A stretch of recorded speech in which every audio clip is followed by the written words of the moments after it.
The Mind Invaders, a novel by Dave Hunt, based on an original screenplay by Dave Hunt and T.A. McMahon.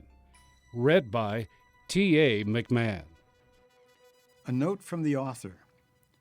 The collapse of communism in Eastern Europe and breakup of the Soviet Union brought a new cooperation between Russia and the West. Former communist countries joined NATO. Even China experimented with modified capitalism. World peace seemed a realistic hope. Forgotten was the warning by Anatoly Golitsyn, one of the highest KGB officials ever to defect, who in 1984 had predicted this very scenario. When the West, duped by quote-unquote peace, had fallen far behind militarily, the trap would be sprung. While Congress canceled America's best defense projects, Russia, hypocritically accusing the United States of pushing the arms race, prepared for war. Her growing fleet of SS-18 Typhoon nuclear subs, too silent for us to track, prowled offshore with their nuclear missiles programmed for American cities. Russia continued to arm Syria, Iraq, and Iran, and held periodic joint maneuvers with Syria for the planned attack upon Israel. The frequent practice of preemptive strikes against the United States using dummy warheads and fake targets, and the increased railing against America by the Orthodox Church and Communist Party hardly pointed to peace. While the State Department and White House slept, the CIA continued its clandestine war with the KGB's successor, the Federal Security Bureau, FSB. Then a lucky break gave America sudden superiority in the most incredible weapon, psychic power. And that is where our story begins. The setting is in the near future. Except where public figures are clearly identified, any similarity to persons living or dead is not intended.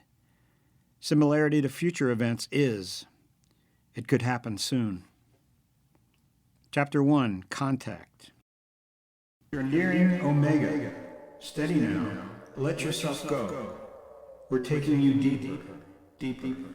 To Ken Inman, already deep in a self-induced trance and strapped into the secret apparatus he had invented, the metallic voice seemed to originate inside his head.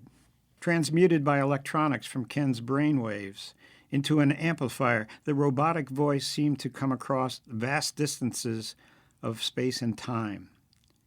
It echoed eerily throughout the laboratory from a speaker directly above a second figure wearing a white lab coat and poised over the controls of a bank of electronic monitoring equipment.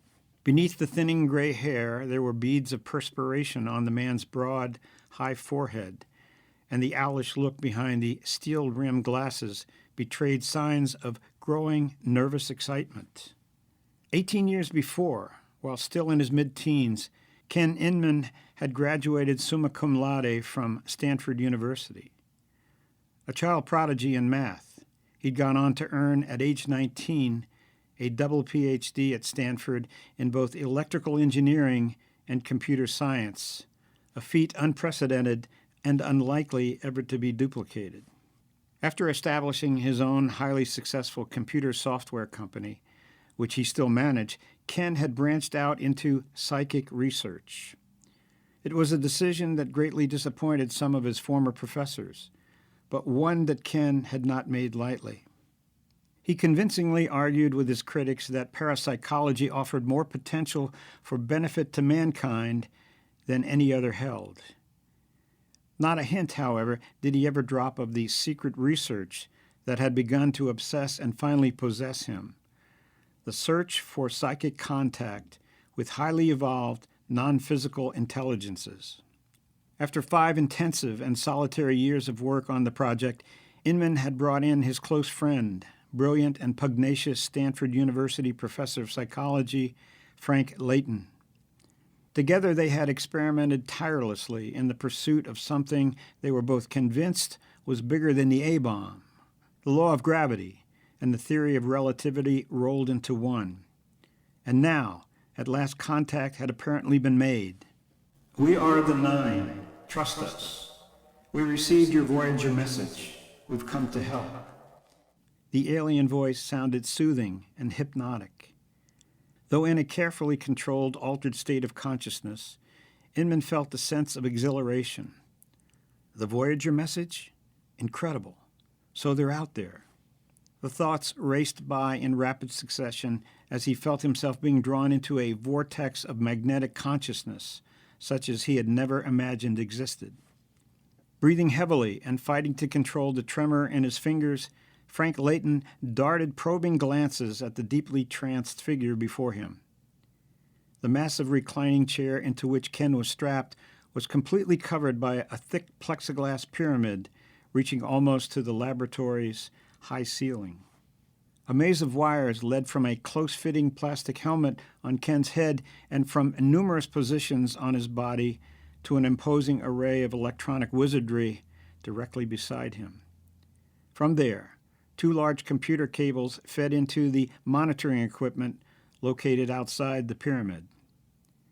The entire setup was mounted on a pentagram-shaped metal platform. This launching pad for journeys into inner space, as Ken and Frank affectionately called their secret laboratory, was located about 10 minutes from Stanford University. You are entering the superluminal. Relax. The voice sent cold fingers of panic clutching at Layton's throat and chest. This is it, the payoff to years of hard work. Ken lay motionless, his face now a death mask. The monitors showed that the trance state had quickly deepened far beyond anything previously attained. Pulse rate and blood pressure had dropped to 35 per minute and 80/40, respectively. For a moment, Layton verged on panic, cursing the paranoia of secrecy that had forbidden the presence of a medical doctor during these dangerous sessions. We've been watching your development. We're here to help you take the next step. But there's a mental barrier blocking us. Open up. There's nothing to fear. In spite of the assuring words and mesmerizing cadence, something chilling had interjected itself into the metallic voice coming over the speaker. Layton felt the hair on the back of his neck rising. Keep calm. Get hold of yourself. It's the electronics that makes it sound weird. Steady, Ken. Layton's eyes swept from Ken to the needles and graphs and back again. He wiped a damp hand across his forehead. To reach the omega point, where human intelligence interfaces with the infinite, you must drop the barrier surrounding the self. Drop the barrier. The commanding voice compelled obedience. To his consternation, Layton noticed that Ken had begun to fight his way back to normal consciousness. Convulsively, he struggled against the straps holding him in place. A hollow moan escaped the rigid mouth. Blood pressure and pulse rate took a quick upward jump. Layton watched helplessly as the monitors signaled a weakening of the deep trance state. Drop the barrier. The otherworldly voice had lost its seductive quality and had taken on a harsh, authoritarian tone. No!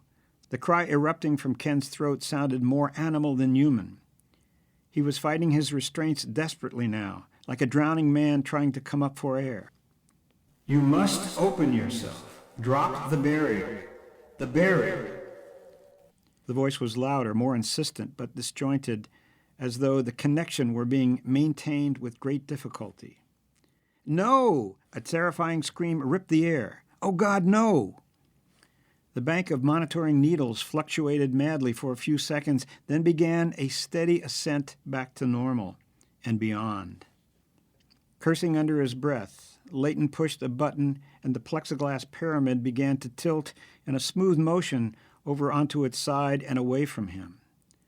The contact they had dreamed of, worked for, and had achieved at last was slipping away. Ken's eyes opened wildly and his head moved erratically, as though he were desperately searching the room for something or someone. Panic was clearly written in every contorted feature as he strained in vain against the heavy straps holding him. Blood pressure and pulse rate had both shot up above 200. Now they began a slow descent as his eyes at last focused on Leighton, who was working swiftly to remove the electronic connections from his body before undoing the control straps. Ken, I don't believe it. Why did you hold back just when you reached Omega? Why? Hold back? Did I? Even in his still disoriented condition, Ken was shocked by the reproach in his colleague's voice. Deliberately, he shook his head to clear it. What are you saying? We were there, and then you started fighting it. You don't remember? Fighting? I don't know. It felt like something was trying to take over my mind. It was horrible. A shudder shook Ken's body. He clutched his head with both hands, sickened and bewildered, struggling to recall the details of a horrendous nightmare that seemed to hover just beyond his grasp. Impatiently, Leighton reached over to the recording console beside Ken and alternately punched the rewind and fast-forward buttons. Garbled sounds punctuated the tense atmosphere. At last, he found what he was searching for. Here it is. We're making history. Listen to this. You're nearing Omega. Steady now. Let yourself go. We're taking you deeper. At the first sound of the voice, Ken's body jerked convulsively, and a groan escaped his contorted lips. Leighton pushed the pause button momentarily, then released it. We are the Nine. Trust us. We received your Voyager message. We've come to help. You are entering the superluminal. Relax. We've been watching your development. We're here to help you take the next step. But there's a mental barrier blocking us. Open up. There's nothing to fear. Leighton watched his colleague carefully. Ken's body shook uncontrollably as the insistent voice continued.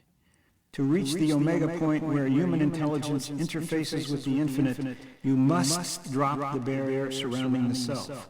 Drop the barrier. Drop the barrier. The voice seemed to fill the room. No! The sound of his own voice screaming hysterically was like an explosion inside Ken's head. The pain jerked him violently against the restraining straps. Reaching out in panic, Ken turned off the recorder and started pulling frantically at the buckles. Wait, I'll get you out. Leighton put a firm hand on Ken's shoulder and pushed him down. Ken was trembling. He had the eyes of a trapped animal. Something was grabbing at my mind again. He took several deep breaths, exhaling slowly, trying to calm himself. It's horrible. I never expected this, Frank. Who are these Nine? Why did I sense danger? Something repulsive. Methodically, Leighton unstrapped him, shaking his head in unmistakable disapproval as he did so. I don't understand what you're saying. It's just incomprehensible. The fear and confusion in Ken's eyes caused Leighton to ease off a bit. Can you handle any more? He asked. You ought to listen to the rest of it right now while it's fresh. You might remember something. Ken settled back in the chair and nodded reluctantly. Okay, let's give it another try. Leighton turned the recorder on. You must open yourself. Drop the barrier. The barrier. The voice was fading in and out. No, oh God, no! It was a scream wrenched from the pit of hell. Ken gripped the arms of his chair, trying to hang on to his sanity until the terrifying but indistinct images passed. Leighton turned off the recorder. We lost the pattern right there. We worked for years for this moment. Gone was the momentary empathy he had felt. The stakes were too high. There was no excuse for what Ken had done. Once again, he made no attempt to disguise the disappointment and resentment he felt. He was peering over his glasses at Ken, but not with the detached clinical expression so familiar to the students in his graduate psychology courses at Stanford. A great prize had slipped through their grasp. Frustrated anger was boiling inside of him. Why did you fight it? Why? Leighton's question loomed like a palpable presence in the room. We had it, Ken. I told you it was like something alive and terribly alien was trying to take over, to possess me. I can't explain it. Ken's voice trailed away. Leighton shook his head adamantly. Ken, they said they got the Voyager message and came here to help us. Do you realize what that means? The opportunity we just blew? So it's my fault, is it? I'm sorry, but you don't know what it was like. I was watching every flicker of those needles, Leighton insisted. And I'm telling you, there was no indication of any harmful effect on any of the monitors until you began to resist. That's when things went wrong. Ken bristled. I resent being blamed for this, Frank. You think I screamed like that for no reason? That's not like me, but I heard it, and so did you. You're not expressing anything concrete, Ken, just vague and subjective feelings that reflect only your own internal state of mind, but not what was actually happening. Leighton's tone had become clinical, as though he were analyzing a patient or a student. I was watching the monitors, and there was nothing. Ken cut him off angrily. I don't care what the monitor showed. I was being sucked into something hideously repulsive beyond description. I can't explain it, but it was terrifying. I hear what you're saying, Ken, and I'm trying to sympathize with your feelings. I'm sure they were real to you. We can't let it happen next time. You were at the omega point, a dream come true, and then you pulled yourself out. You think I'm not just as disappointed as you are? I conceived this thing and brought you into it. So get off my back. Okay, Leighton half apologized. We'll try again whenever you're ready. It should be easier next time. Next time? Yeah, maybe, but I'd rather not think about it right now. Ken's pleading eyes and contorted face reflected the panic of unreasoning terror. You can do it, said Leighton soothingly. Now it was his turn to panic. Surely Ken wouldn't back out. You'll get over this with a good night's sleep. Maybe this was a fluke. Maybe next time will be a breeze. Frank put his hand on Ken's arm only to have it brushed off. Maybe you'd like to trade places with me next time. I'd be happy to if it made any sense, returned Leighton earnestly. But you trained yourself for years, psychedelics, yoga, Zen. How long would it take me?